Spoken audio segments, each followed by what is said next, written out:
À cause de cette grâce nécessaire, on va parler de ta part. Et apporte aussi à l'auditoire la compréhension nécessaire. Papa, nous avons confiance en toi. Que ton nom soit glorifié de lui jusqu'à la fin. Au nom de Jésus, nous avons prié. Amen. Donc, nous avons commencé les différentes formes de libéralité la dernière fois. Et c'est ce que nous allons continuer aujourd'hui. Et mon premier verset ce matin, que nous allons lire. Marc 5, verset 24. Et Jésus s'en alla avec lui, et il fut suivi d'une grande foule qui le pressait. Alors une femme malade d'une perte de sang depuis 12 ans, qui avait beaucoup souffert entre les mains de plusieurs médecins, et qui avait dépensé tout son bien sans en avoir reçu aucun soulagement, mais qui était plutôt allée en empirant, ayant entendu parler de Jésus, vint dans la foule par derrière et toucha son vêtement. Car elle disait, si je touche seulement ses vêtements, je serai guéri. Amen.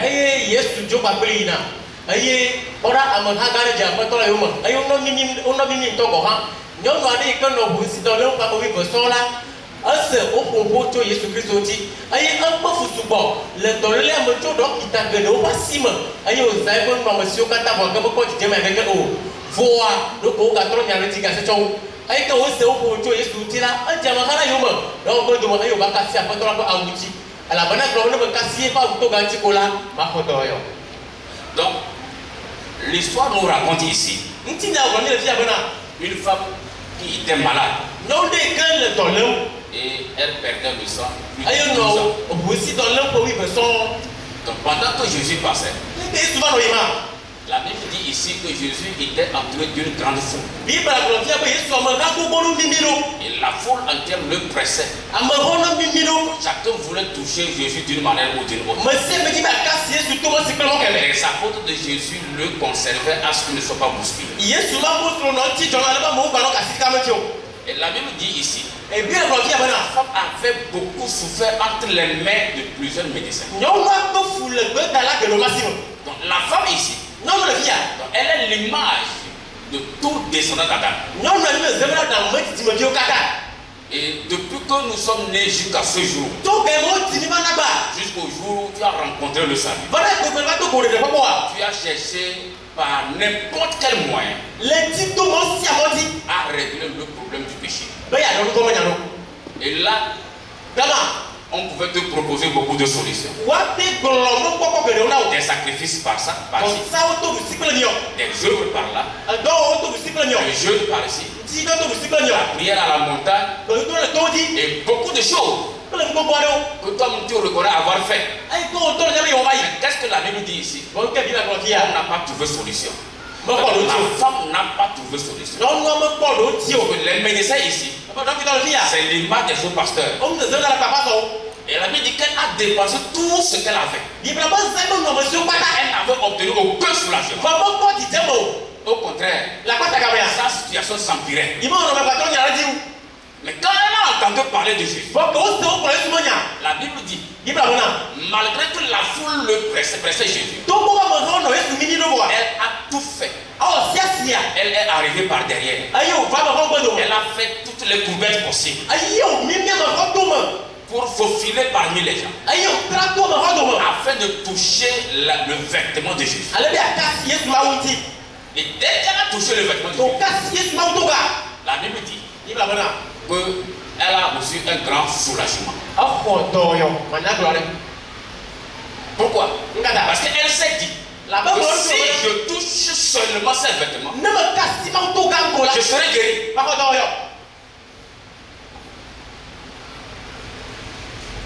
Marc 5, verset 29. Au même instant, la perte de sang s'arrêta et elle sentit dans son corps qu'elle était guérie de son mal. Jésus connut aussitôt en lui-même qu'une force était sortie de lui et, se retournant au milieu de la foule, il dit, qui a touché mes vêtements? Ses disciples lui dirent, tu vois la foule qui te presse et tu dis, qui m'a touché? Et il regardait autour de lui pour voir celle qui avait fait cela. La femme, effrayée et tremblante, sachant ce qui s'était passé en elle, vint se jeter à ses pieds et lui dit toute la vérité.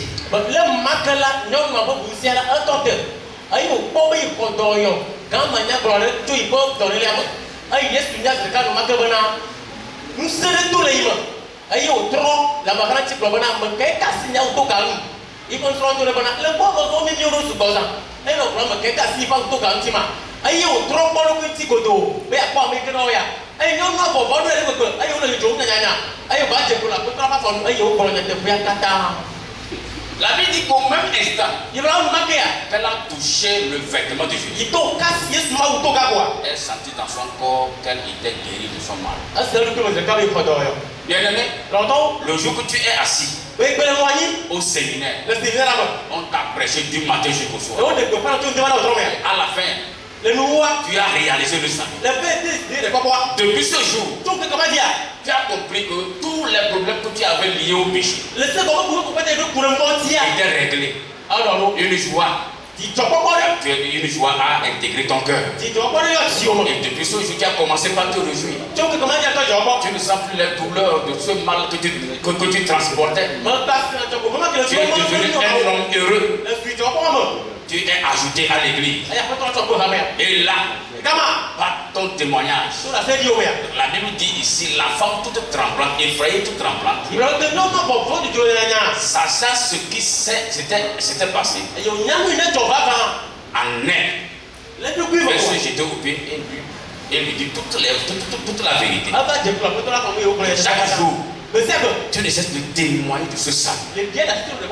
Parce que toi-même, tu as expérimenté un changement dans ton corps.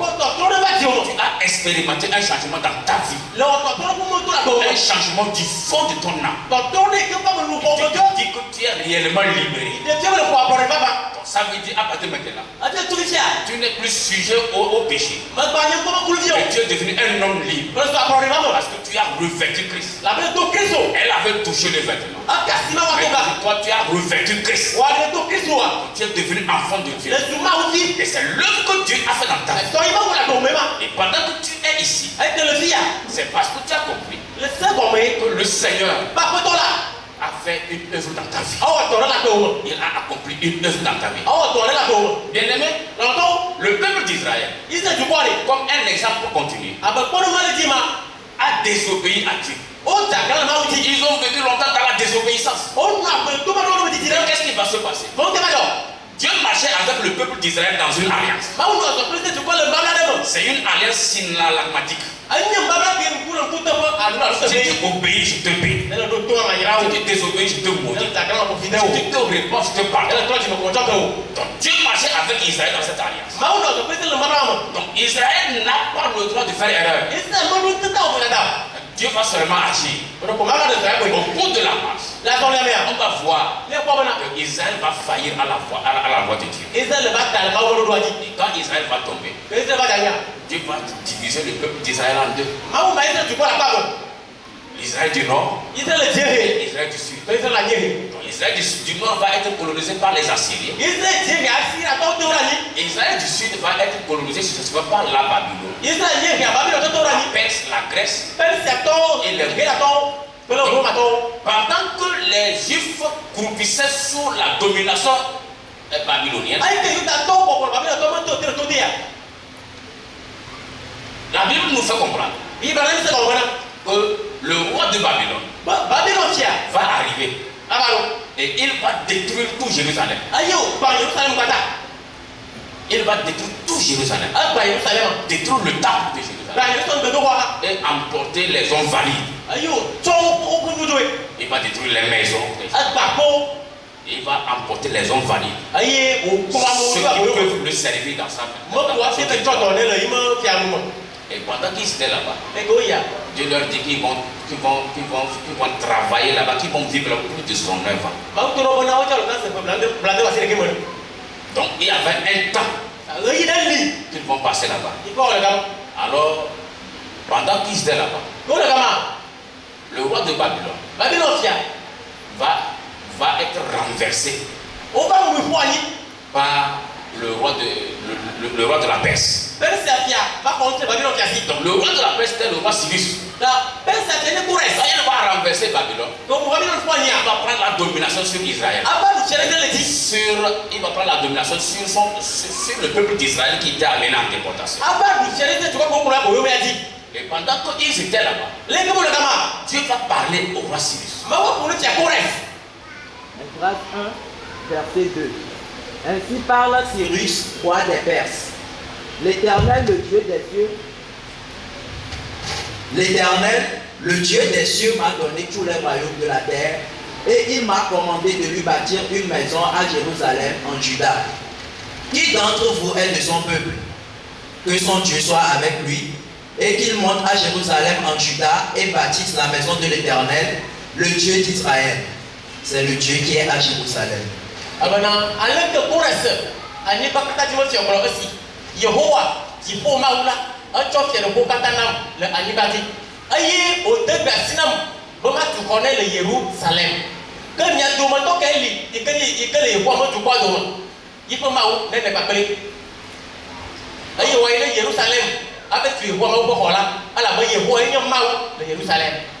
Dieu va donner la domination du roi de Perse, du roi Cyrus sur toutes les nations de la terre.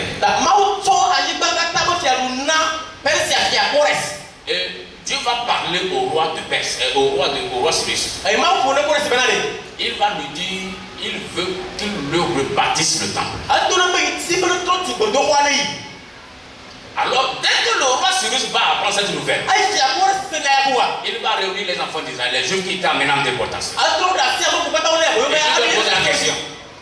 Il leur pose la question. Qui d'entre vous est de son peuple? Du peuple du Dieu d'Israël. Ceux qui sont du peuple du Dieu d'Israël, venez. Maintenant, quand ils sont arrivés, qui parmi vous va aller rebâtir le temple? La Bible dit, lorsque nous continuons par lire l'histoire, ils se sont démarqués très nombreux à retourner pour rebâtir le temple. Le roi Cyrus leur a fourni les moyens nécessaires et le déplacement. Et ils sont rentrés à Jérusalem pour rebâtir le temple. Quand ils étaient arrivés, quand ils ont vu la désolation qui planait sur le peuple de Jérusalem, les Juifs ont commencé par pleurer. Mais très tôt, ils vont reprendre la force pour la reconstruction du temple. Quand ils ont commencé par reconstruire le temple, la Bible dit dans Ezra chapitre 3, verset 11, il chantait, célébrant et louant l'Éternel par ses paroles. Car il est bon, car sa miséricorde pour Israël dure à toujours. Et tout le peuple poussait de grands cris de joie en célébrant l'Éternel, parce qu'on posait les fondements de la maison de l'Éternel.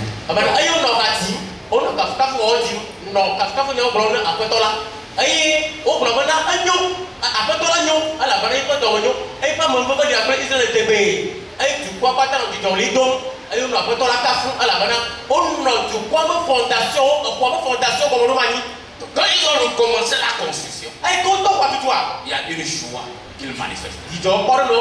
Ils célébraient l'Éternel. Ils louaient l'Éternel. Parce qu'ils ont commencé par reconstruire le temple. Et très tôt, cette joie va s'arrêter. Pourquoi?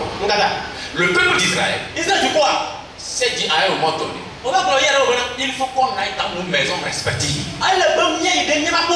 pour voir quel est l'état de nos maisons. Et nos parents, nos grands-parents qui vivent, comment ils sont. Et c'est comme ça qu'ils ont arrêté la construction du temple. Ils sont entrés dans leur maison.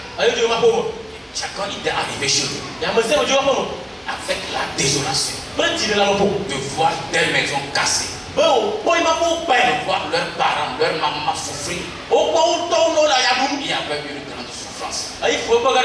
Il n'y avait rien.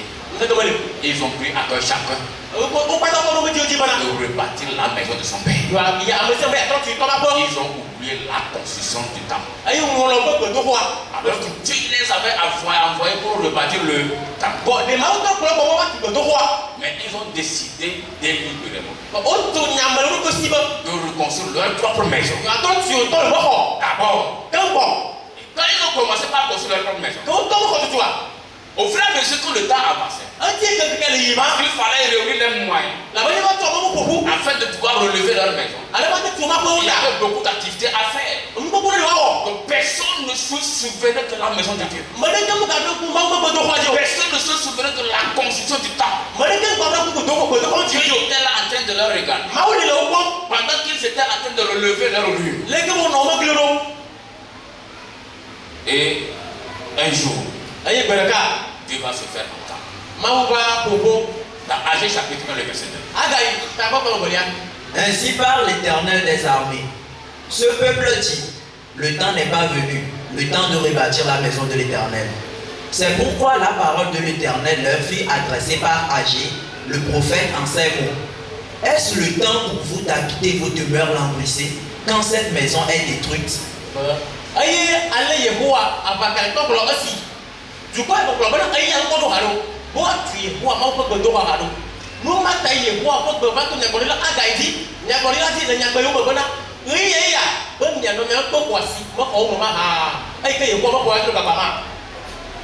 Donc, le peuple d'Israël voyait que la nécessité était de relever leur muraille, leur propre maison, de reconstruire leur propre maison. Ils ont laissé pour Dieu. Et ils se sont attachés à leur propre activité. Chacun faisait ce qu'il voulait. Chacun construisait la maison qu'il voulait. Chacun pouvait se fournir ce qu'il voulait dans sa vie. Et chacun cherchait à vivre heureux dans sa demeure. Dieu pose la question, est-ce le temps? Il dit, ainsi parle l'Éternel des armées. Ce peuple dit, le temps n'est pas venu, le temps de rebâtir la maison de Dieu. Donc pour eux, ce qui est important, c'est leur propre maison. Ce qui est important, c'est de chercher à réussir dans cette vie d'abord. La maison de Dieu n'a qu'à attendre. C'est pourquoi la parole de l'Éternel leur fut adressée par Agé le prophète. Est-ce le temps pour vous d'habiter vos demeures lambrissées? Quand cette maison est détruite, donc Dieu voulait attirer l'attention du peuple. L'importance, c'est la reconstruction du temple. Ce n'est pas vos demeures. Le peuple d'Israël a oublié ce qui était nécessaire.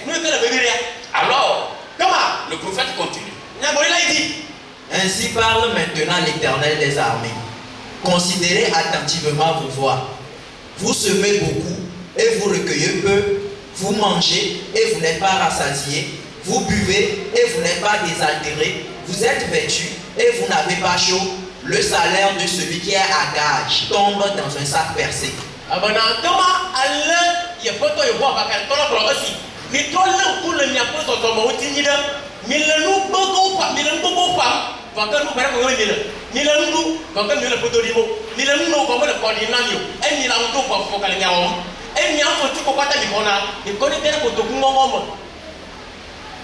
La Bible dit, considérez attentivement vos voies. Bien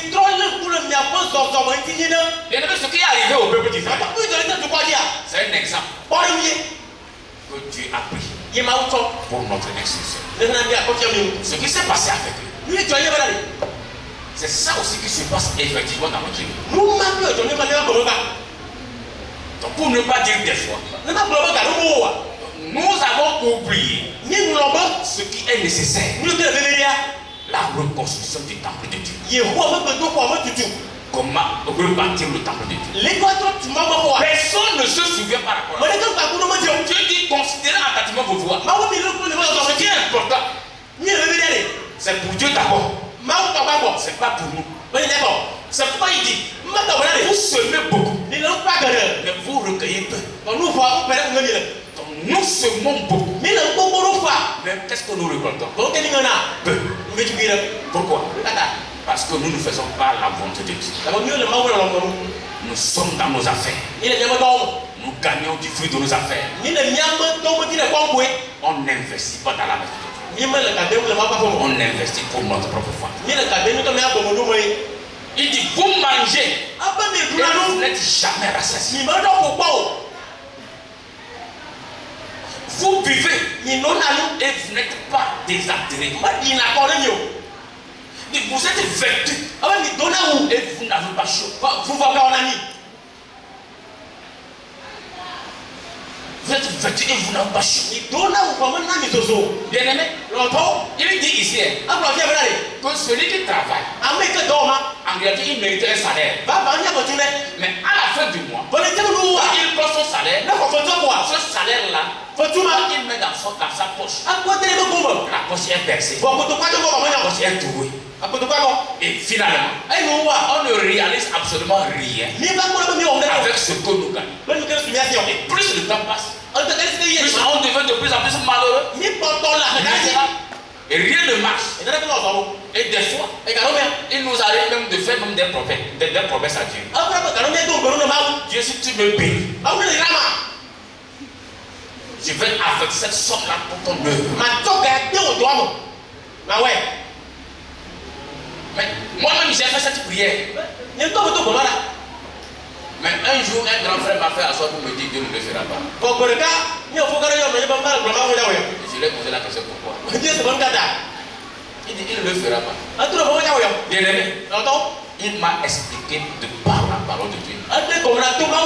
J'ai compris que notre fidélité à de petites choses amène Dieu à agir et faire de nous de grandes personnes.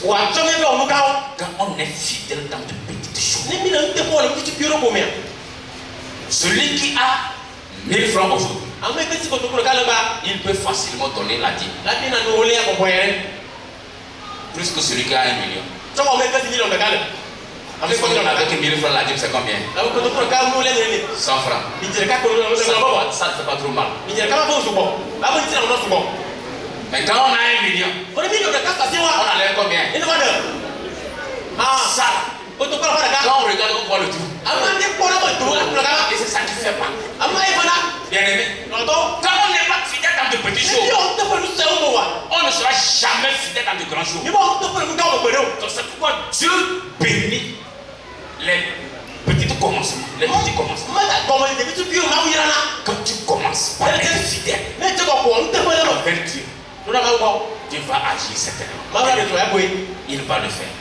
Il dit le salaire de celui qui travaille tombe dans une poche percée.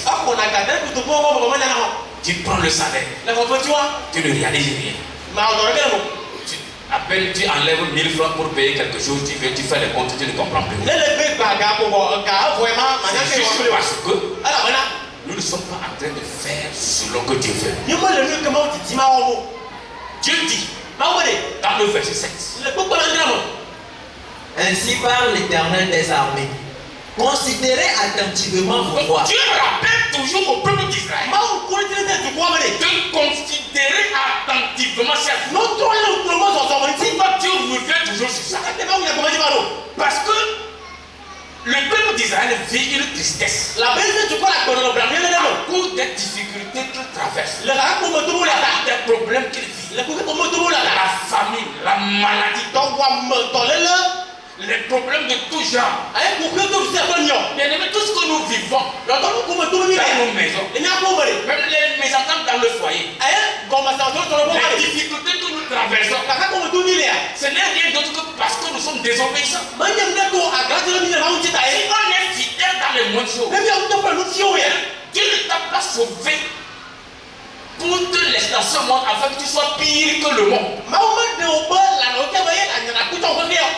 C'est-à-dire, il n'a pas eu ta vie va être pire plus que le monde. Si Dieu passe sa miséricorde miséricorde nous a donné le salut qu'on ne méritait pas. Et nous sommes participants du ciel. Combien de plus fortes raisons? Les biens matériels qui ne peuvent pas nous donner pour que nous puissions survivre. Et d'ailleurs, avec ces biens matériels, son œuvre avance. Est-ce que Dieu ne le fera pas? Il va le faire. Mais pourquoi nous n'avons rien? C'est parce que nous ne considérons pas attentivement nos frères. Montez sur la montagne, apportez du bois et bâtissez la maison. J'en aurai de la joie et je serai glorifié, dit l'Éternel. Vous comptiez sur beaucoup et voici, vous en avez peu. Vous l'avez rentré chez vous et j'ai soufflé dessus. Pourquoi? Dit l'Éternel des armées. À cause de ma maison qui est détruite, tandis que vous vous empressez chacun pour sa maison. C'est pourquoi les cieux vous ont refusé la rosée et la terre a refusé ses produits. J'ai appelé la sécheresse sur le pays, sur les montagnes, sur le blé, sur le mou, sur l'huile, sur ce que la terre peut rapporter, sur les hommes et sur les bêtes, et sur tout le travail des mains. Vous voyez ce qui s'est passé avec le peuple d'Israël.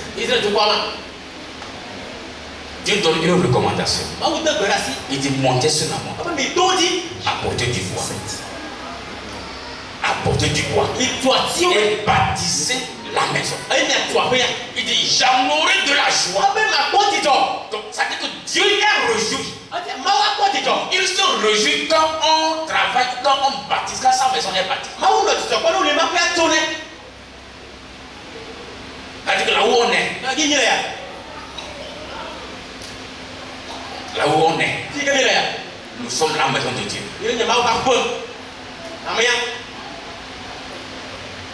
Pour que l'évangile puisse atteindre les milieux les plus reculés. Mais ce n'est pas facile.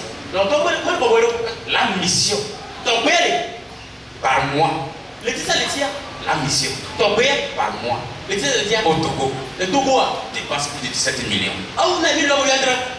Tu ne peux pas imaginer. Les 17 millions. La mission au Togo.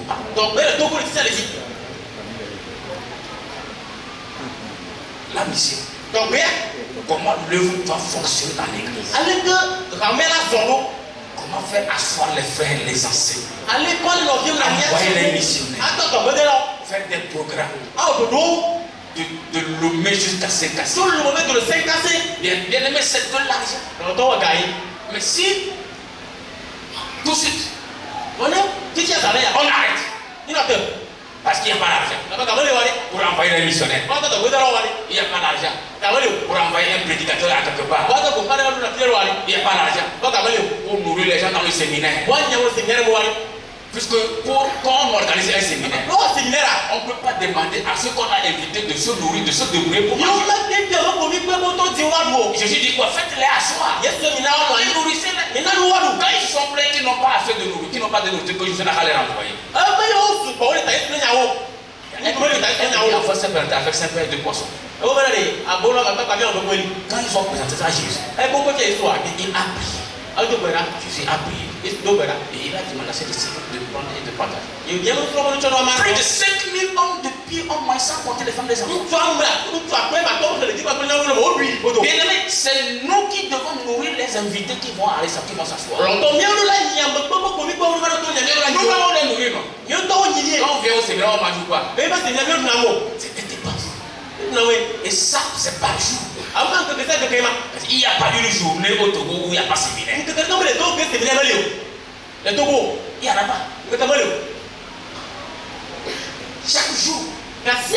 Donc c'est pour dire simplement que où on est, si on ferme les yeux sur la construction de l'église, c'est quoi on est maudit. C'est quoi on est maudit. Ce que Dieu va faire avec nous, nous-mêmes on va regretter. Ce qui se passe avec le peuple d'Israël. Il dit quoi? Il dit, vous comptez sur beaucoup. Il dit, voici, vous avez peu. Il dit, vous l'avez rentré chez vous. Et moi, l'Éternel, j'ai soufflé dessus. Tu prends ton main, tu te bats. Tu grouilles partout. Tu fais zèle. Tu fais tout pour avoir un peu d'attaque. Comme tu as oublié d'enlever la dîme, comme tu as oublié d'enlever l'offrande, comme tu as oublié d'enlever les besoins personnels, même dans les enfants, même dans les enfants, comme tu as oublié, Dieu dit quoi? J'ai soufflé dessus. Il dit j'ai soufflé dessus. C'est aussi longtemps que nous ne nous ressaisissons pas. Nous allons vivre comme des misérables. Parce que nous adorons un Dieu de personne. Tu fais ça et je fais ça. Cette alliance marche. Donc si on ignore, on dit bon, Dieu est amour. Dieu était amour envers les enfants d'Israël. Bien-aimé, il dit, à cause de ma maison qui est détruite, tandis que vous vous empressez chacun pour sa maison. Chacun de nous pense à lui. Comment arranger sa peau, comment se vêtir, comment être joli, comment se coiffer, ce qu'il faut manger, ce qu'il faut boire, où vivre, comment arranger sa demeure. On a tout le projet pour nous-mêmes. Mais pour Dieu, on est prêt. Ça sort comme on est assis. Comme je le disais la dernière fois, le sauvé est bizarre. C'est quelqu'un qui n'a pas été rire. Donc c'est tout ce qu'on dit. Aujourd'hui, on va faire le culte. Tout le monde va s'asseoir à terre. Après, on va finir de parler. On est tous à terre. Personne ne va se plaindre. On va juste dire c'est ce que Dieu veut pour nous. Et ça on va dire. Personne ne va se plaindre. Donc, tellement on est habitué à ne pas se plaindre, donc on ne se plaint pas aussi de ce qui se passe à l'église. On ne se plaint pas aussi de ce qu'on peut réparer, de ce qu'on peut avancer, ou de ce qu'on peut faire bien pour sa soeur. On ne se plaint pas. Même si c'est défini n'importe comment, pour le sauver, pourvu que je m'assieds confortablement pour écouter la parole. C'est la parole. C'est la parole. Bien-aimés, les enfants d'Israël aussi écoutaient la parole. Parce qu'on les prêchait dans les synagogues. Et c'est Dieu même qui les a appelés. Et il a rebâti la maison. Les gars ont séché la construction. Ils sont allés reconstruire leur propre maison. La maison de l'Éternel qu'ils devaient rebâtir en un temps record. Les gars ont pris plus de 49 ans pour rebâtir la maison. Quand ils ont compris que Dieu ne se répand pas de son attitude. C'est-à-dire que parce qu'ils ne veulent pas faire, Dieu les gère. Ils étaient fatigués de souffrir. Ils ont décidé de commettre encore mieux pour arrêter de souffrir. On n'a qu'à aller reconstruire le temple. Et ça, ils ont pris 49 ans pour le faire. Pourtant, les gars n'avaient besoin de rien. Pourquoi? Parce que Dieu avait dit à Cyrus de fournir tout pour le temple. Ils avaient tout pour la reconstruction. Les gars sont esclaves, ils vont prendre tous les moyens. si le roi Cyrus avait tout fourni, ils ont tout abandonné pour aller faire pour eux. Mais à cause de ça, Dieu les a fait souffrir. Il dit c'est pourquoi les cieux vous ont refusé la rosée et la terre a refusé ses produits. Donc nous travaillons, pas que nous ne travaillons pas. Sauf qu'on ne s'assure pas. Parce que nous avons oublié l'essentiel. Et on se dit que si on en a assez, c'est à ce moment qu'on va redonner. On n'aura jamais assez. Mais le peuple qui a, c'est Dieu qui t'a donné ça. Il dit j'ai appelé la sécheresse sur le pays, sur les montagnes, sur le blé de sur lui. Sur ce que la terre peut rapporter. Sur les hommes et sur les bêtes. Quand Dieu dit qu'il a appelé la sécheresse sur les hommes et sur les bêtes, ça veut dire quoi? L'homme est là. Des fois,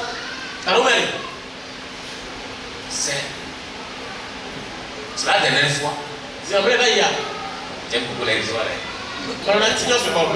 C'est la dernière fois qu'on m'a appelé que mon oncle a fait un AVC. Donc je suis allé lui rendre visite. Il dit pourquoi? Tu as quel problème? Qu'est-ce qui s'est passé? Donc tout son côté comme ça là ne marche pas. Il est assis. Et il me dit que neveu, c'est les soucis. C'est les soucis. Tu penses à quoi? Est-ce que tu me poses encore cette question? De ton côté, rien ne marche. Je pense au loyer, manger à la maison, les enfants à l'école, le travail ne marche pas. C'est un photographe. Rien ne marche. C'est difficile. Alors les enfants sont en train de grandir. Donc, tellement il a pensé jusqu'à. Comme tu peux imaginer la manière dont le gars s'est soucié jusqu'à. Les nerfs ont pété pour le plan. Les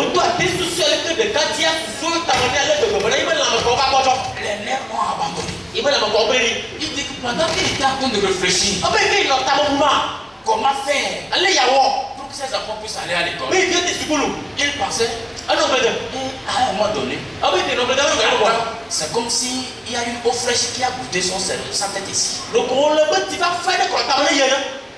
Il touche, mais il n'y a pas l'eau là-bas. Donc progressivement, ça se répand dans la tête. Et après, il voit que la mer ne travaille pas. Ça fait dans la main.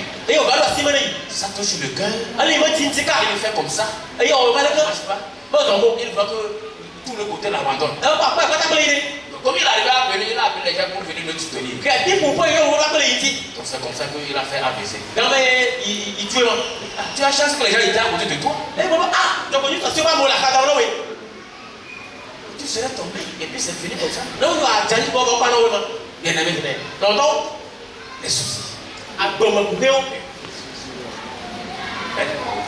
Si on disait à quelqu'un, une seule personne, on va sortir devant pour nous expliquer les problèmes qu'il vit. Une seule personne va venir parler ici. Tout ce monde va recevoir le salut. On va être réparti. Personne ne va plus après parler pour lui. On va dire que non, il a tout respect pour nous. Tellement nous souffrons. On risque de faire AVC un jour. Alors que le principe est simple. Notre Dieu est là. Il dit si tu fais ça, tu fais ça. Sauf que nous-mêmes, on est incrédules. Donc on veut pour nous d'abord Dieu attend. Dieu, le problème c'est que toi tu es éternel. Nous on est passagers sur la terre. Qu'est-ce qu'on va faire pour nous d'abord? Mais c'est pas notre raisonnement. Dieu est éternel. Bien aimé. Si on ne sait pas saisir les opportunités. Dans l'espace du temps que Dieu nous a donné à vivre sur la terre. On va mourir comme le rat de l'église. On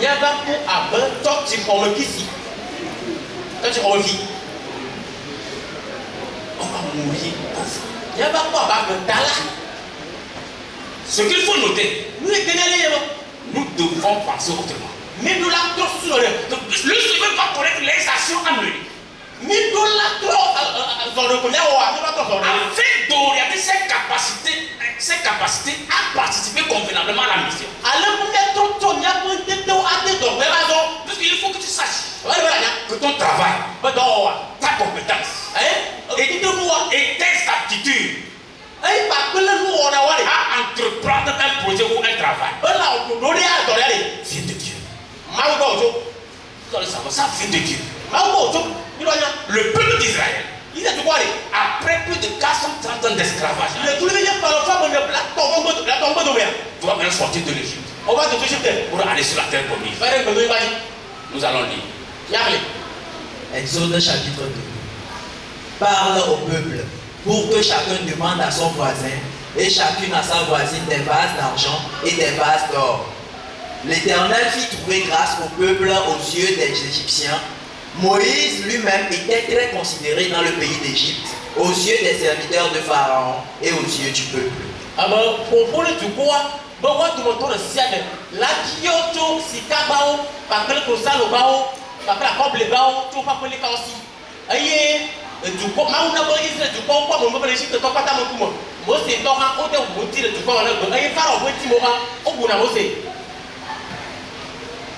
Bien-aimé, le peuple d'Israël a vécu en Égypte comme tous des esclaves. Ils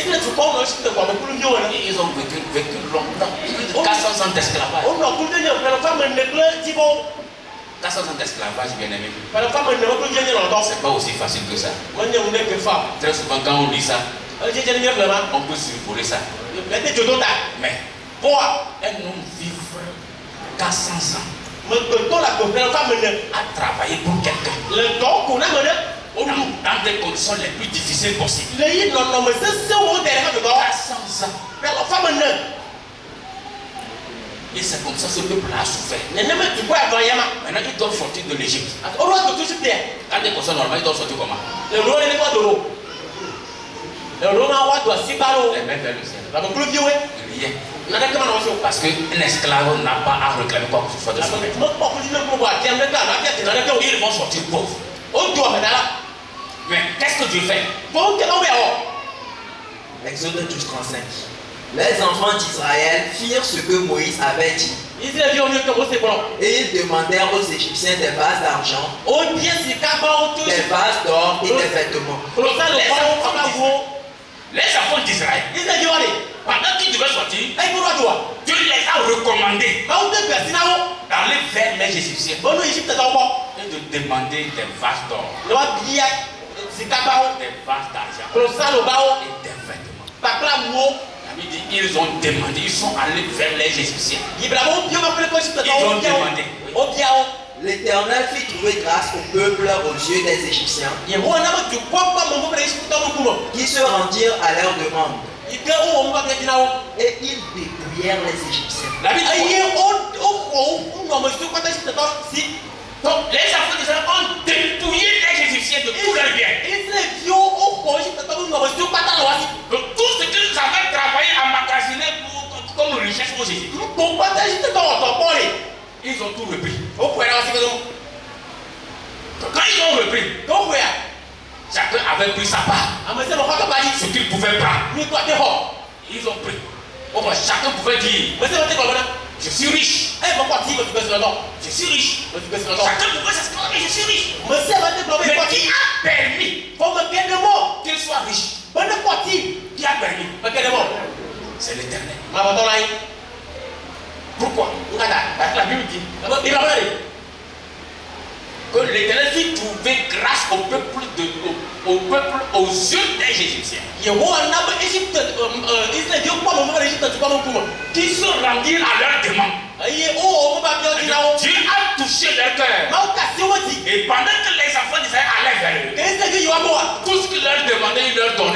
sans réfléchir. On les a donné tout. Ils pouvaient repartir réjouissants. Arrête de se dire qu'ils sont riches. Ils ont de quoi manger, de quoi boire. Ils ont de quoi vivre dans le désert. Mais Dieu avait fait ça pour un objectif. Dieu avait fait ça pour un objectif.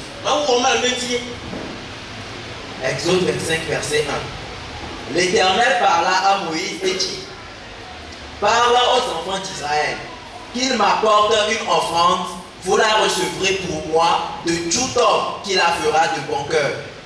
Voici ce que vous recevrez d'eux en offrande: de l'or, de l'argent et de l'air.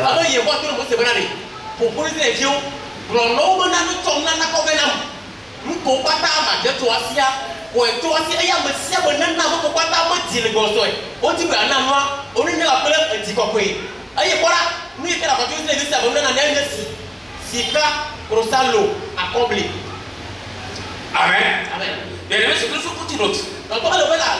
Dieu revient toujours chercher ce que tu as donné.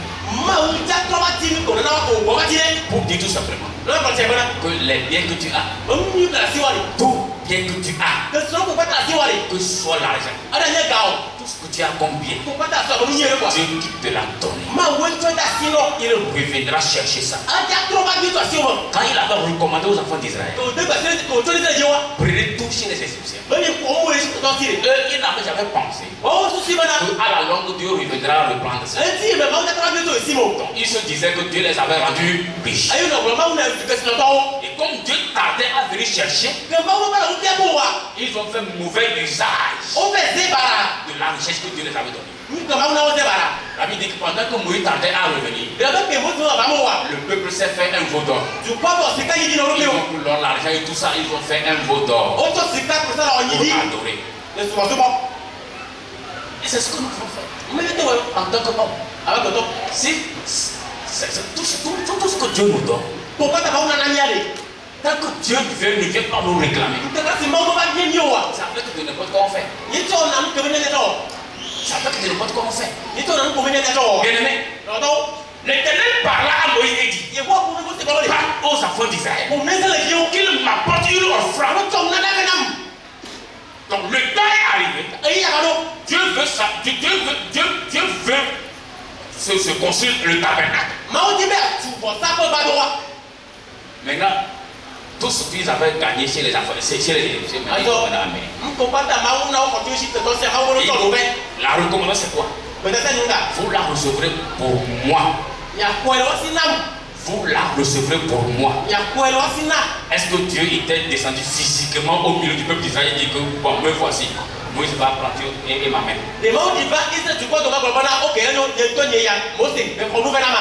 Non. C'était Moïse qui était là. C'était Moïse qui était l'homme de Dieu qui était là avec eux. Et c'est à lui que Dieu a parlé. Par rapport aux besoins que Dieu a émis. On a besoin de l'or, de l'argent, de l'air. Va prendre ça chez le peuple. Pour moi. Et il dit: de tout homme qui la fera de bon cœur. De bon cœur. Donc, Dieu fait une précision très importante. Tout homme qui donne de bon cœur. En réalité, celui qui a compris que tout ce qu'il a, c'est Dieu qui l'a donné. Et que Dieu reviendra chercher. Quand il veut donner, il donne du bon cœur. Dieu reprend, c'est toi qui m'avais donné, j'ai gardé. J'ai fructifié. Parfois Dieu nous donne de l'argent. C'est pour fructifier. Tu mets dans les business, dans les affaires, ça fructifie. Ça fructifie. Ça donne plus d'argent. Plus d'argent. Parce que c'est pour toi. Quand tu penses que c'est pour toi, tu as oublié Dieu. C'est Dieu qui t'a donné l'argent. Qui a investi. Ça a rapporté. C'est pour son œuvre. Il reviendra chercher. Et pendant que Dieu te bénit et que tu vois tes activités, tes affaires Tu vois ta prospérité. Dieu te fait voir aussi les besoins dans son église. Il te fait voir aussi les besoins pour sa maison. Dieu n'est pas bête. Il arrivera un temps aussi, il va commencer par t'ignorer. C'est pas après ta mort. Dieu fera en sorte que tu sois encore en vie. Toi qui avais vu la richesse venir, tu verras la richesse passer. Et tu vas contempler la gloire de Dieu.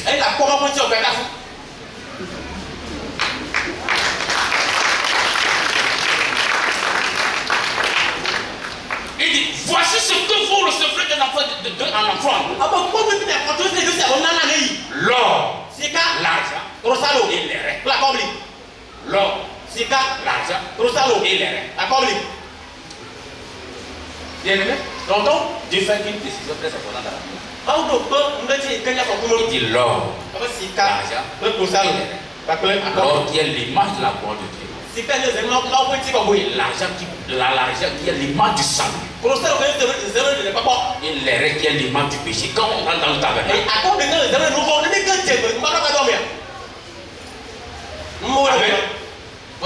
Donc, les reins qui expliquent juste comment tu as été justifié. Tu as été rendu juste. Comment tu as expié tes péchés. Et l'argent qui nous parle de notre marche dans le salut. Notre marche vers la sanctification. Et l'homme qui nous parle de la gloire à venir. Donc, si tu as compris que tu as été justifié, Dieu a expié tes péchés, il t'a rendu juste. Tu dois tout faire pour lui plaire. Pour plaire à Dieu. C'est dans ta marche dans l'église. Dans l'église, on ne marche pas en ignorant ce que Dieu fait dans l'église. On peut sauver d'une autre manière. Après ton salut, Dieu veut aussi sauver d'autres personnes.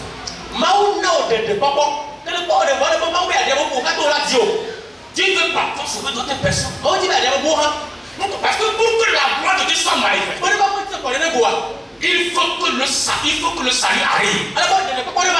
Il faut que les hommes soient sauvés. Il dit ce que je veux, que tout le monde soit sauvé. Dieu veut que les hommes soient sauvés. Mais si nous sommes attachés au salut des hommes, notre cœur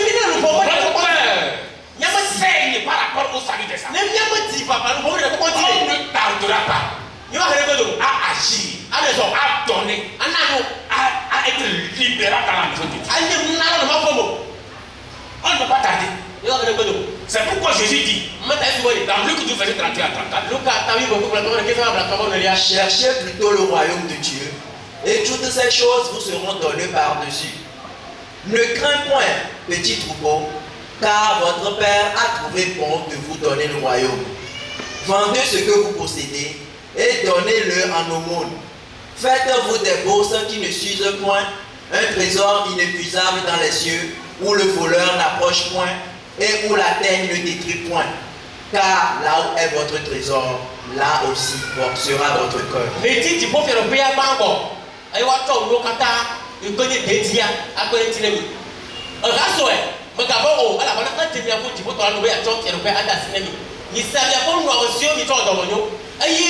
Nous combattons les gens mais très haut dans le dépôt. À ce que c'est tout le monde n'a pas. Background allo, à la bloc n'a pas. À la base, si on peut se rendre là, à tu vas y avoir aussi. Là non. Donc en réalité, là où toi et moi on est, on a le ciel. C'est pour le merci. Ou bien, alors on est sauvé. Mais Dieu dit quoi? Toutes les autres choses vous seront données par des sous. Si nous ne prenons pas Dieu pour menteur, comme nous sommes sauvés, en réalité, on doit vivre les autres choses. C'est pas si je me fais comprendre. On doit vivre les autres choses. Mais si on ne vit pas les autres choses, où est le problème? Il dit, ne crains pas petit troupeau. Car votre Père a trouvé bon de vous donner le royaume. Nous avons le royaume. Maintenant, il nous dit, pendant que nous sont sur la terre. Il dit vendez ce que vous possédez et donnez-le en moment. Il dit faites-vous des bourses qui ne s'usent point. Est-ce que c'est facile? C'est pas facile. Mais c'est juste ce que Dieu veut de nous.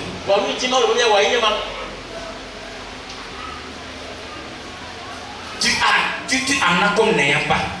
C'est-à-dire que ce que tu as, quand tu regardes ça, tu te dis que c'est pas pour toi. C'est pour toi et c'est pour Dieu. Donc tu en as comme tu n'en as pas. Il dit vendez tout ce que vous possédez. Parfois aussi, Dieu est fort dans sa parole. Puisque nous-mêmes on a une réalité. C'est pas facile. Tu te réveilles un bon matin et dis ok. Il faut que je sois pour voir qui souffre, qui ne souffre pas ailleurs. Et puis, tu ne peux pas partager de l'argent comme à des bailleurs. Comme quand tu regardes dans la maison, il n'y a rien. À la fin, tu rentres à la maison. En marchant. En attendant grâce à Dieu. Comme on finit le culte ici. Un frère ou une soeur vient vers toi. Tu as seulement 500 francs pour rentrer à la maison. 500 pour rentrer à la maison.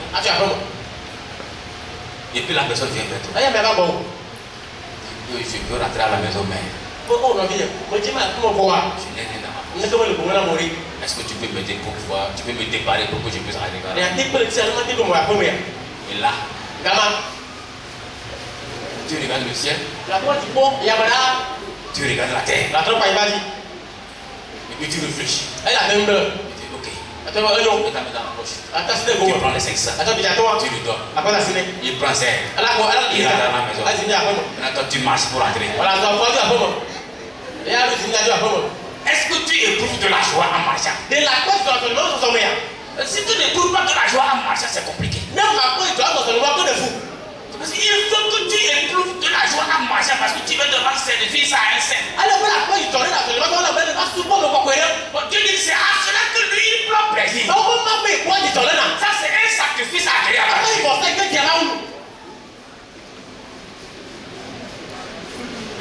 Tu ne peux pas imaginer. Je prends un exemple. Tu as une voiture. Et à la fin du culte, les gens veulent aller chez eux. Pour arriver chez eux, ils doivent dépenser 1000 francs. Tu décides de les prendre dans ta voiture et les amener à la maison. Et puis ils vont garder leurs 1000 francs dans la maison. Et puis tu retournes à la maison.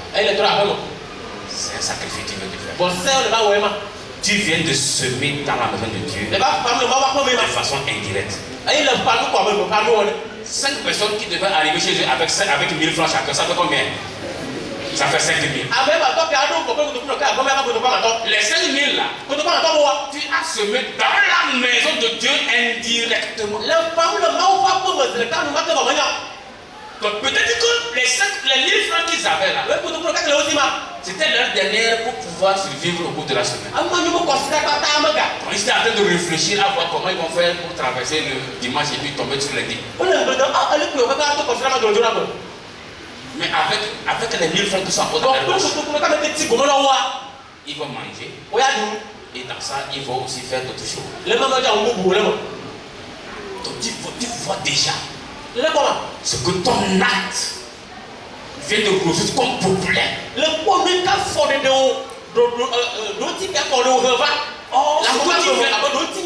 Ce que tu viens de faire à autrui, à ton frère, c'est à Dieu qui a fait comme ça.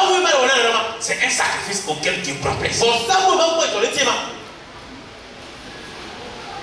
Dieu dit quand là où est ton trésor, là aussi sera votre cœur. Si ton trésor c'est la maison de Dieu, ton cœur est là-bas.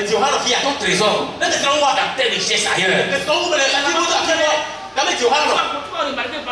de prêcher ici, tu es en train de rêver autrement.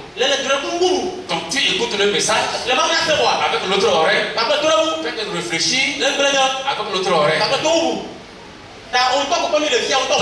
Puisque tu as envie de faire les affaires.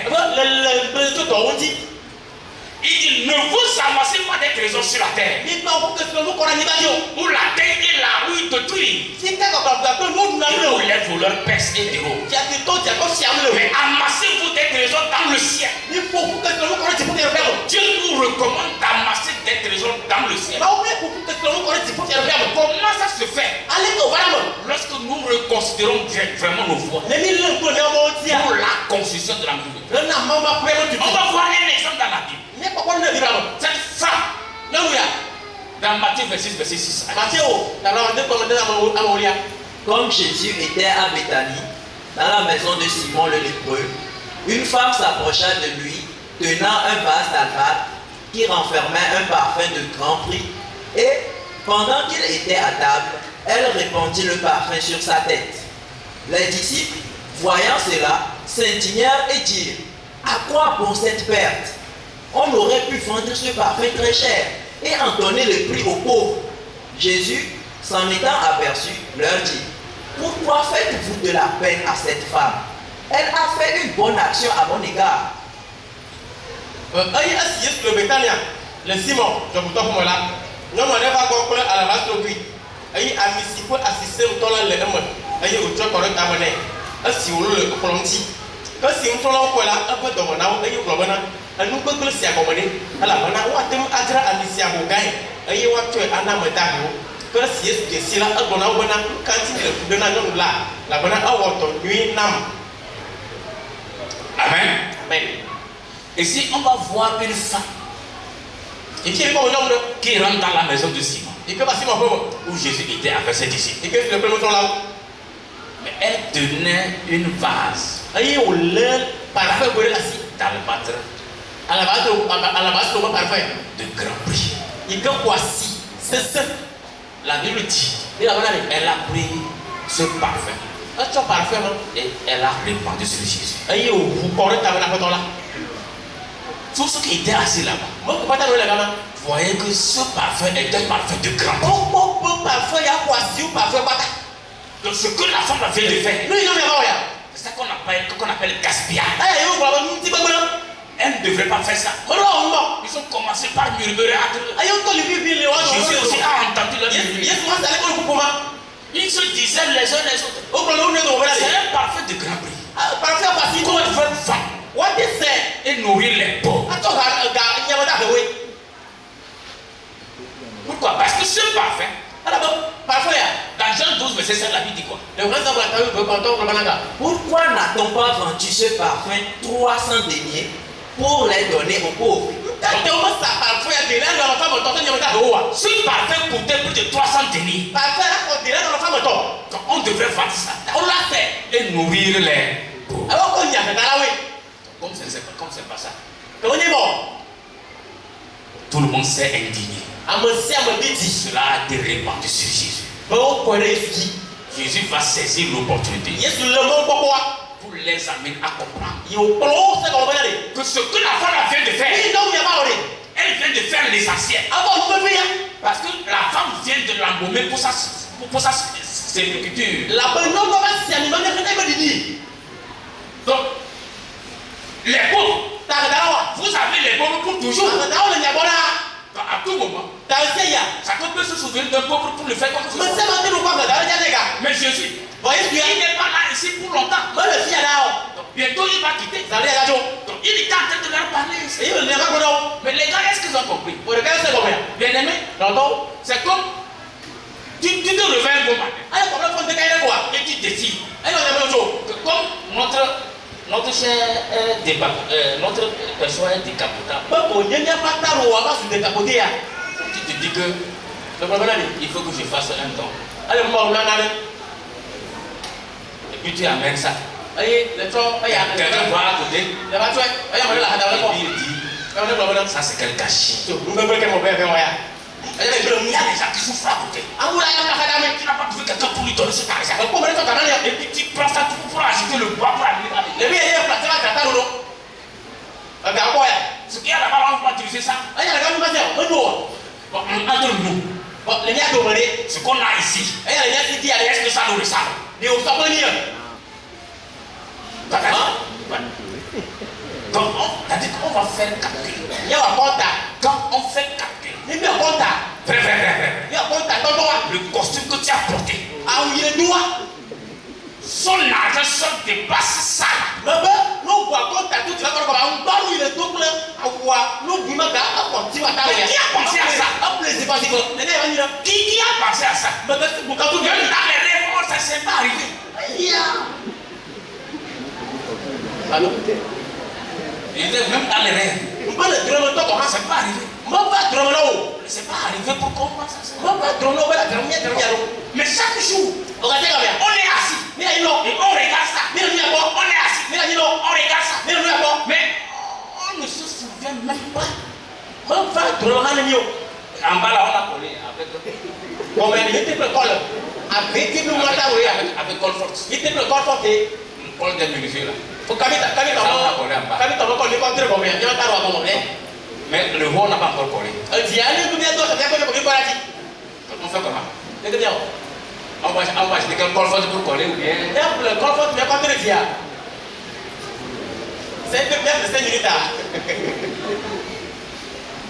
Bien aimé, où nous sommes? Nous sommes dans notre temps. Si on est en train de faire quelque chose ici, ça c'est l'image par rapport à la réalité. C'est pour dire tout simplement que quelqu'un peut se soucier. Le tapis là, ça devient de plus en plus sale. Tellement les mariés ont trouvé ça.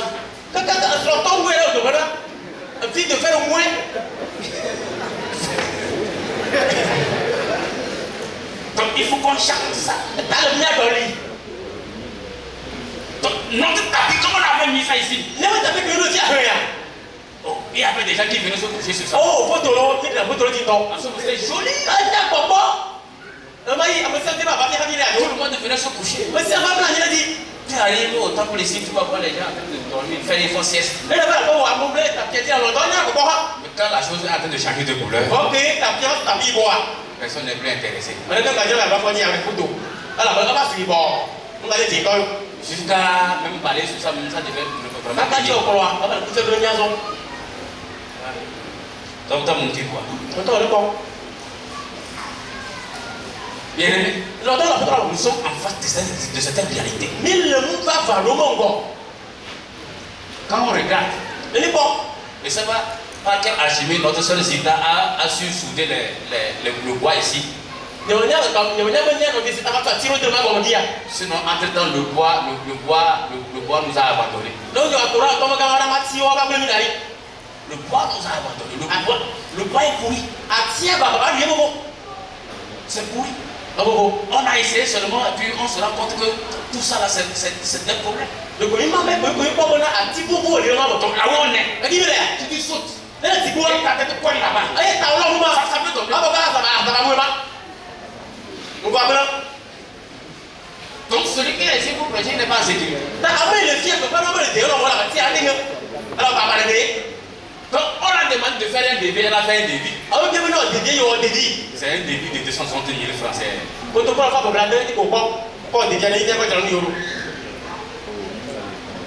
Et puis on a demandé aux frères et sœurs de nous faire le devis. Le tapis là.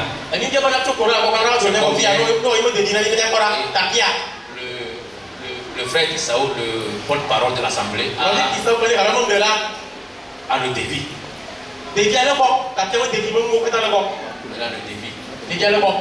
Le devis avec 2 634 300.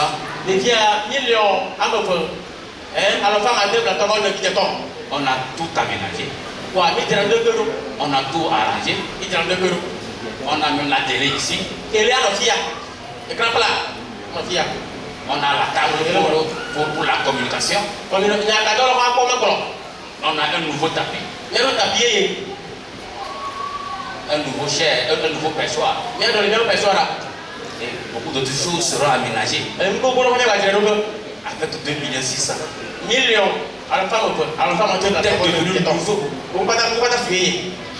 Si on arrivait à faire ça ici, je vais vous donner un secret. Le 31 décembre, personne ne va aimer rester à la maison. On va tout faire pour venir contempler notre table. Pour voir la beauté du table. Voir le nouveau tapis. Et comment le conduit sera en train de presser en regardant sur la télé. Son cou ne va plus être.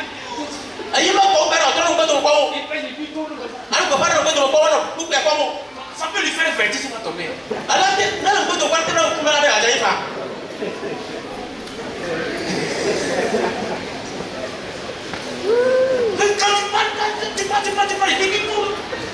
Quand tu peux rater.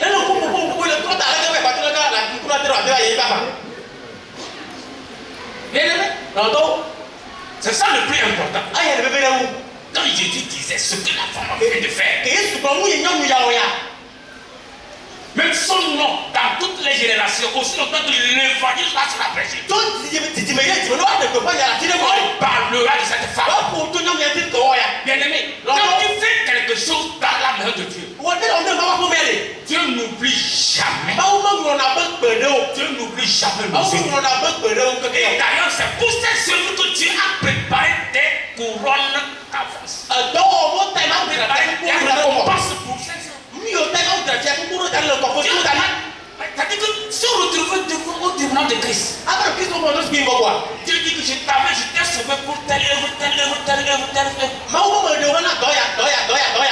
Tu feras, tu te prends à moi. Tu n'as rien accompli. Tu veux quelle couronne? Tu veux quoi? On a fait les estimations ici, un denier ou un cycle égale à $32. $1 égale 500 francs CFA. Donc 300 deniers, qui est la valeur de ce parfum. Ça fait $9 600. Les $9 600 multipliés par 500. Ça fait 4 800 000 que la femme vient de dépasser sur Jésus. Elle vient de dépasser 4 800 000 sur Jésus.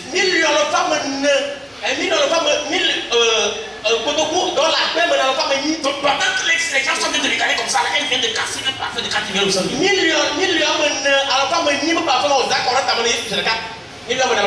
Jésus lui va aller vendre Jésus. Judas lui va aller vendre Jésus. La 30 cycles d'argent. Il l'a vendu combien? La 10e partie. 10e partie. C'est fort. Bon, les 300 deniers là, ça c'est le salaire d'un juif. Au cours d'une année, un juif qui travaille dans la journée, il gagne un denier.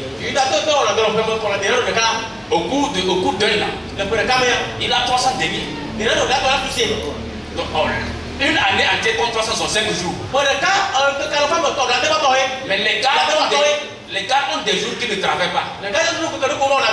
Ils ont 52 sabbats, 2 jours de repos tous les 6 mois.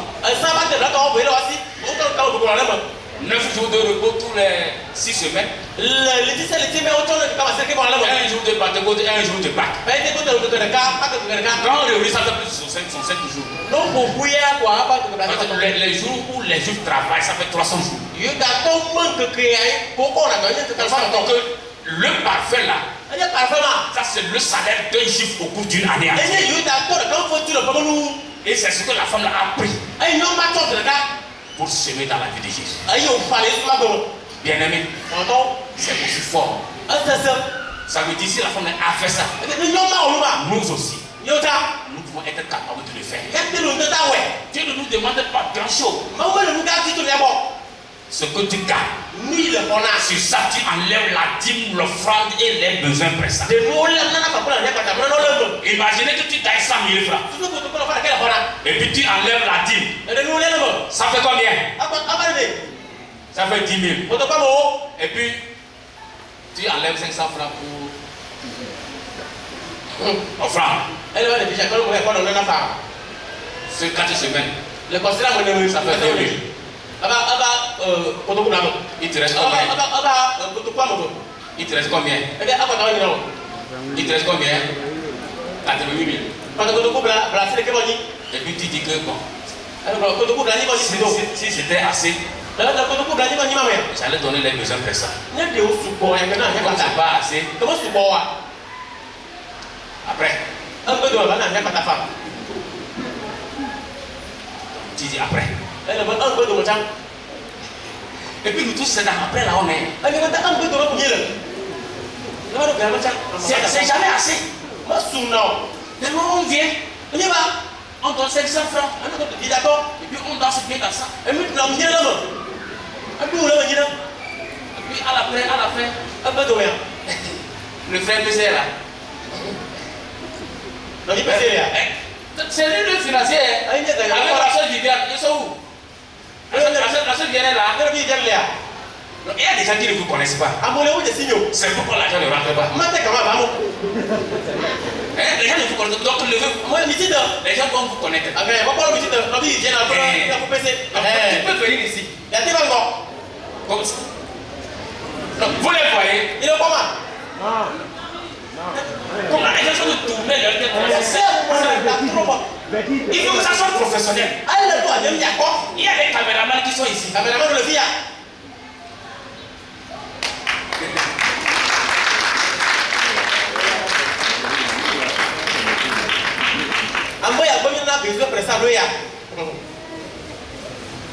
Donc, c'est eux qui sont les financiers de notre assemblée.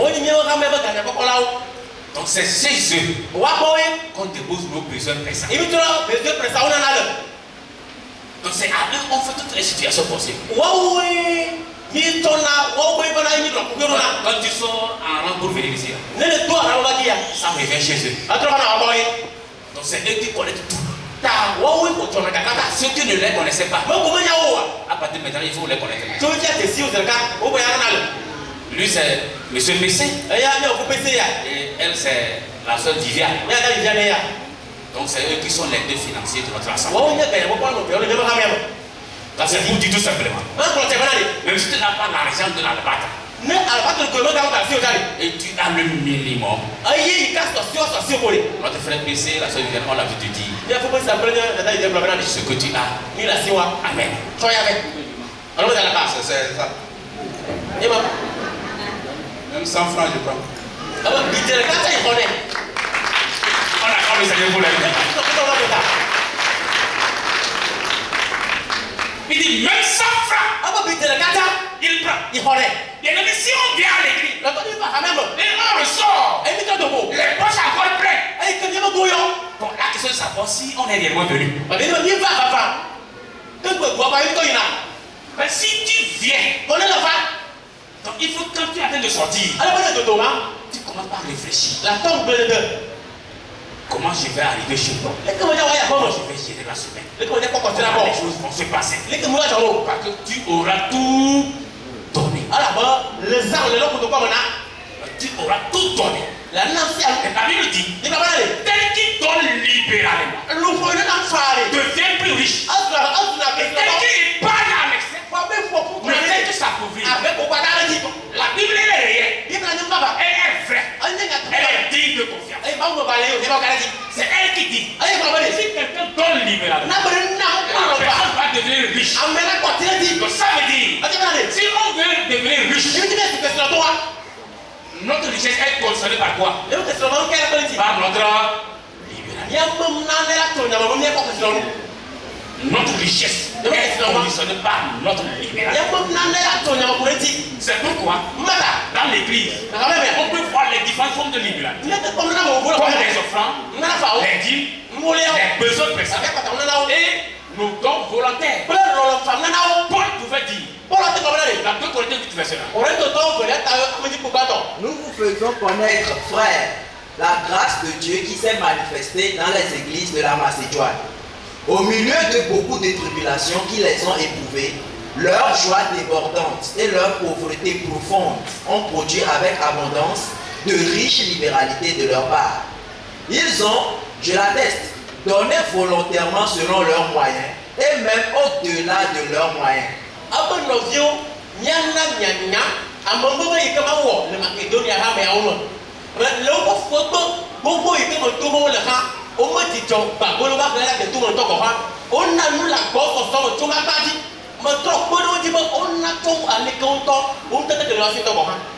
Pour la cause de l'évangile, Tite a été envoyé à Macédoine pour collecter les besoins afin de pouvoir continuer à propager l'évangile de Dieu. Mais quand il revient, il va être surpris par le comportement de ces gars. La Bible dit, au milieu de beaucoup de tribulations, qui les ont éprouvés, leur joie débordante et leur pauvreté profonde. C'est-à-dire qu'on dit que quelqu'un est pauvre. On comprend ça. On dit que quelqu'un est profondément pauvre. On donne quelle image à ça? Pauvreté profonde. Pauvreté, c'est pauvreté ou bien? Mais on dit que ta pauvreté profonde. Les gars, quand tu les vois de loin, ça ne va pas.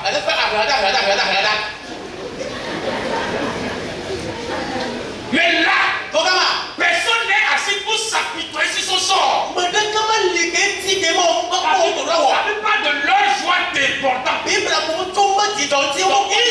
en joie quand on les a annoncés que l'évangile a besoin d'eux pour avancer. L'évangile a besoin de toi, bien-aimé, pour que l'évangile soit prêché par toi. L'évangile a besoin de toi, de ton argent, de tout tes biens. Peu importe qui a, tu n'as pas. C'est pas ça qui intéresse Dieu. Ce qui intéresse Dieu, il faut que l'évangile soit. La Bible dit quoi? Ils ont produit avec abondance de riches libertés. De riches libertés. Ce qui me dit encore, ils sont, comme c'est une histoire, on raconte, ils sont, je l'atteste, donnés volontairement selon leurs moyens. Ils ont donné volontairement selon leurs moyens. Et même au-delà de leurs moyens. Lorsqu'ils ont donné, eux-mêmes ils sont allés poser la question. Est-ce que ça peut régler le problème? On dit non. Qu'est-ce qu'il faut faire? Les gars sont allés emprunter. Ils sont allés emprunter. Après ils vont régler là-bas. Dans l'instant, c'est le cas que vous soit fait. Il dit au-delà de leurs moyens. Quand il s'agit de l'œuvre de Dieu, le sauveur doit être quelqu'un qui est audacieux. Pour la cause de l'évangile, on ne réfléchit pas. On ne doit pas en fait réfléchir. Si pour la cause de l'évangile nous faisons des calculs, si Dieu se met à faire les calculs avec nous, c'est-à-dire que Dieu commence par faire les calculs avec nous. Imaginez quand Dieu dit dans Jean 3:16, Dieu a tant aimé le monde. Même quand je regarde le verset, je pose la question, qu'est-ce qu'il y a dans le monde pour que Dieu puisse aimer le monde? Si Dieu devait aimer quelqu'un, est-ce que c'est à toi? Dieu a tant aimé le monde. Et à cause de l'amour qu'il a pour le monde, il a donné son fils. L'unique qu'il a.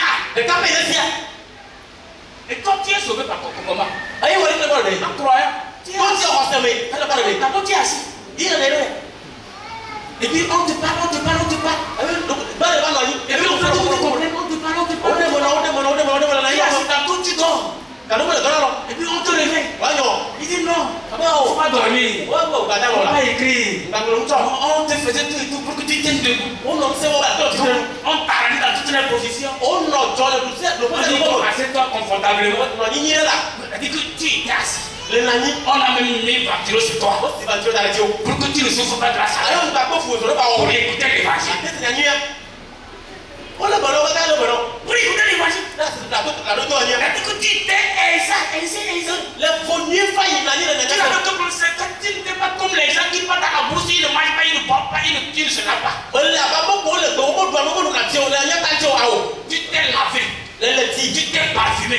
Tu t'assois. 13h. On dit bonjour, merci beaucoup pour l'écoute. Donc on va aller nourrir notre chair et puis revenir continuer le séminaire.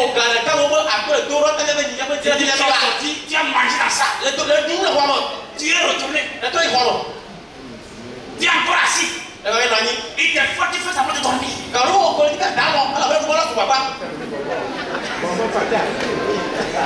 Et puis on t'envoie même les biscuits, les bonbons, pour que tu me donnes en effet. Juste parce que on veut que tu sois sauvé. On a tout fait, tout ce parcours, on a tout ça pour toi. Et puis tu es sauvé, tu es assis. Mais Dieu a besoin de toi. Et toi, tu fais des calculs. Si Dieu avait fait des calculs, est-ce que toi comme ça là, nous comme ça, quand on se regarde, nous on se connaît bien. On se connaît bien. Est-ce que nous méritons que Dieu, le grand Dieu là, c'est qu'il vers toi pour te dire je t'aime. Pour toi, je vais tuer mon fils. Tu n'arrives pas en enfer et que tu fais chaud. Quand tu penses à cet amour, bien aimé, tout ce que tu vas donner dans la main de Dieu, ça ne compense jamais cette grâce que tu as reçue. Ça ne va jamais compenser.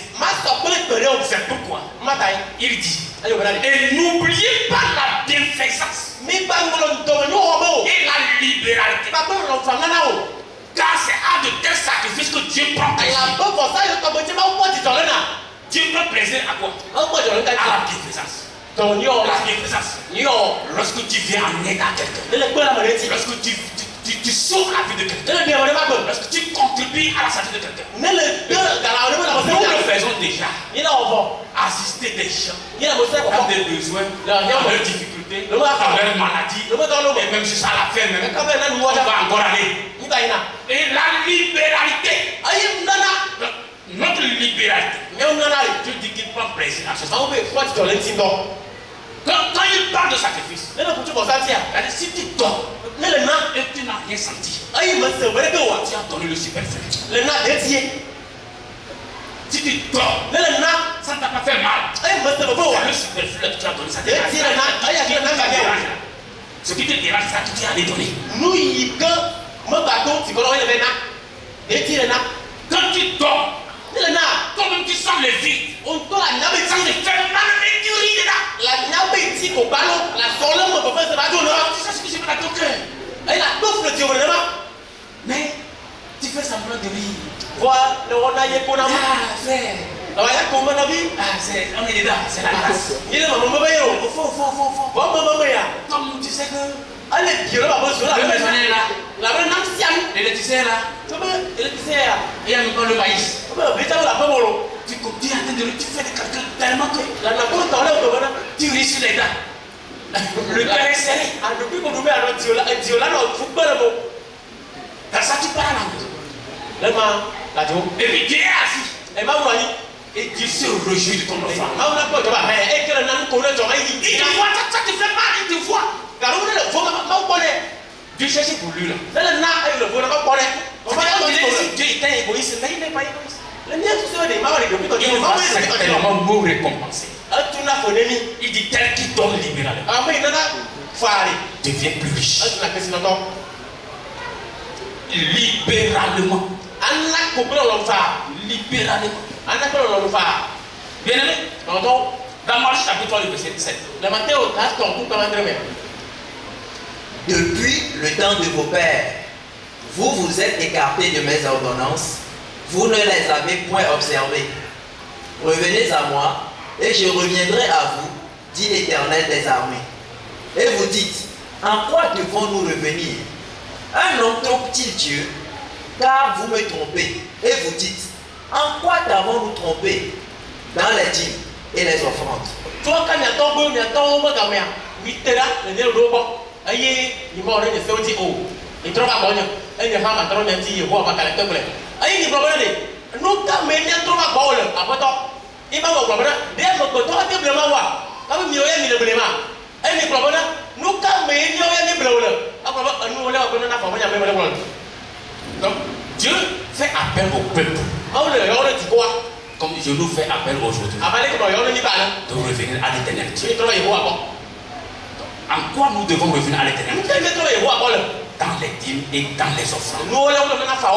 Bien aimé, c'est très important. Dans les dîmes et dans les offrandes. Notre fidélité par rapport à nos dîmes et à nos offrandes. Dieu sait. Puisque ce que tu donnes, ce que je donne, ce que nous donnons, personne ne connaît. Sauf Dieu. Dieu lui le voit. Il a le regard sur ça. Il sait si ce que tu viens de donner, c'est réellement ce que tu devrais donner.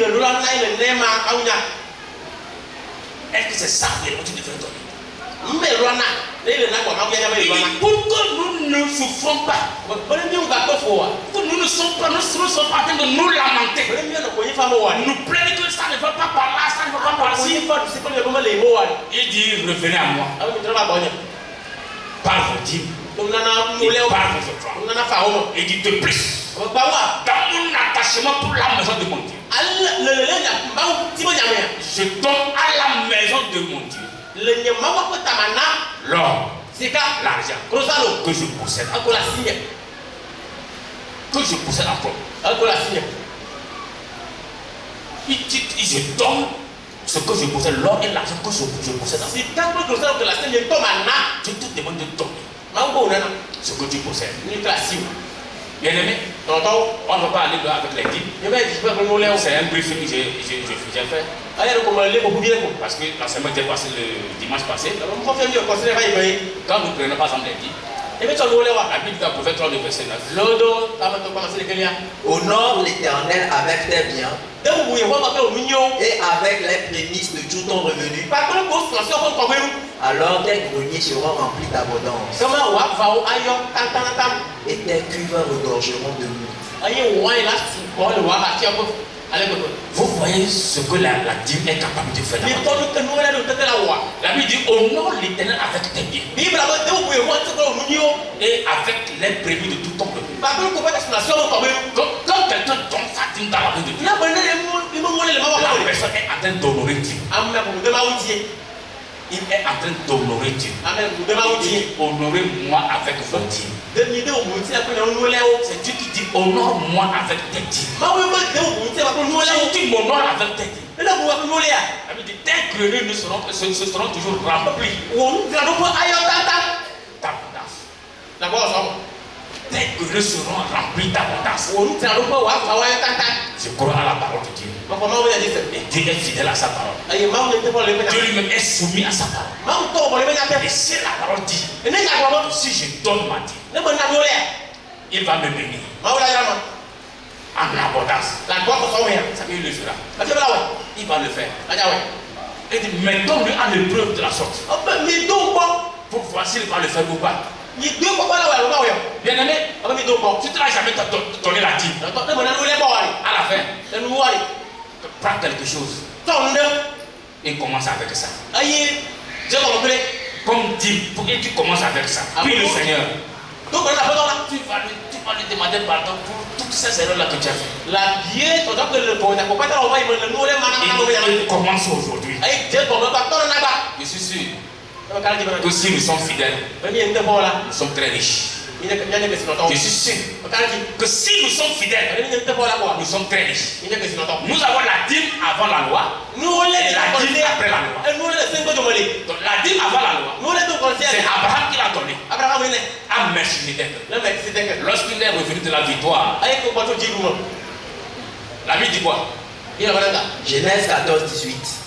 Melchizedek, roi de Salem, fit apporter du pain et du vin. Il était sacrificateur du Dieu très haut. Il bénit Abraham et dit, béni soit Abraham par le Dieu très haut, maître du ciel et de la terre. Béni soit le Dieu très haut qui a livré tes ennemis entre tes mains. Et Abraham lui donna la dîme de tout. Mais qui c'était que Salem Chia a tort à Bolo Papel Way. Comme aïe dit Fobitola, mon nola, aïe Abraham, aïe Oklabana, Mauti Fobitola, Nera Abraham. Tu peux appeler Aïe Nera Abraham. Wayira Mauti Fobitola, Américain Fouton, de Assion. Aïe Abraham, nous catapolia, Padasnayama. Amen. Donc, lorsque Melchizedek va aller vers Abraham, il n'est pas allé les mains vides.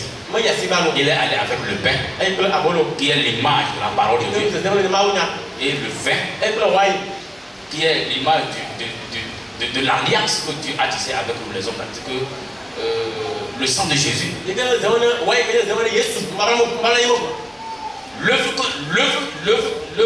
L'œuvre salvatrice que le Seigneur va faire. Abraham de loin a vu l'œuvre, a compris. La Bible dit quoi? Melchizedek a béni Abraham. Et comme il a béni, Abraham va lui donner la dîme de tout. La Bible dit qu'il lui a donné la dîme de tout. De tout ce qu'Abraham avait. Ce n'est pas qu'il a donné la dîme de toutes les provisions qu'il a pris chez l'ennemi. Non. Il lui a donné la dîme de tout ce qu'il possède. La dîme de tout ce qu'il possède. Bien aimé, Abraham a posé l'acte par la foi. Il a donné la dîme par la foi. L'œuvre salvatrice de notre Seigneur Jésus-Christ. Il a compris ça. Et il a donné sa dîme.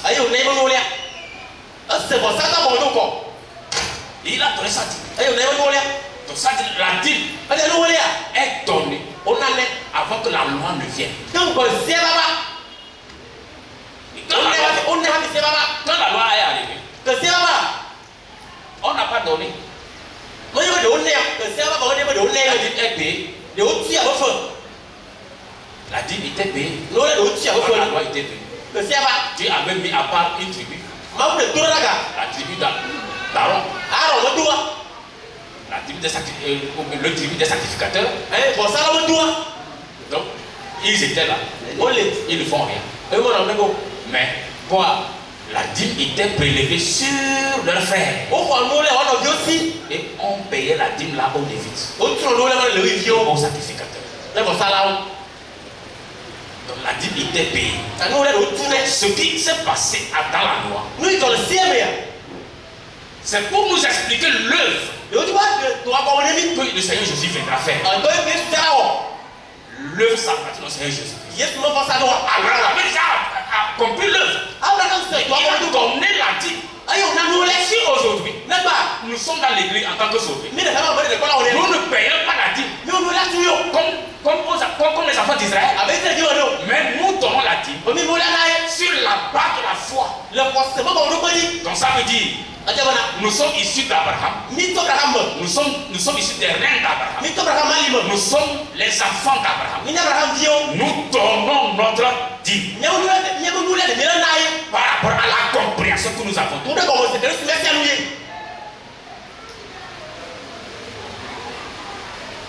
Quand Jésus était là, dans Matthieu 23, le verset 3. Malheur à vous, scribes et pharisiens hypocrites, parce que vous payez la dîme de la menthe, de la nette et du cumin, et que vous laissez ce qui est plus important dans la loi, la justice, la miséricorde et la fidélité. C'est là ce qu'il fallait pratiquer sans négliger les autres choses. Donc, les sacrificateurs.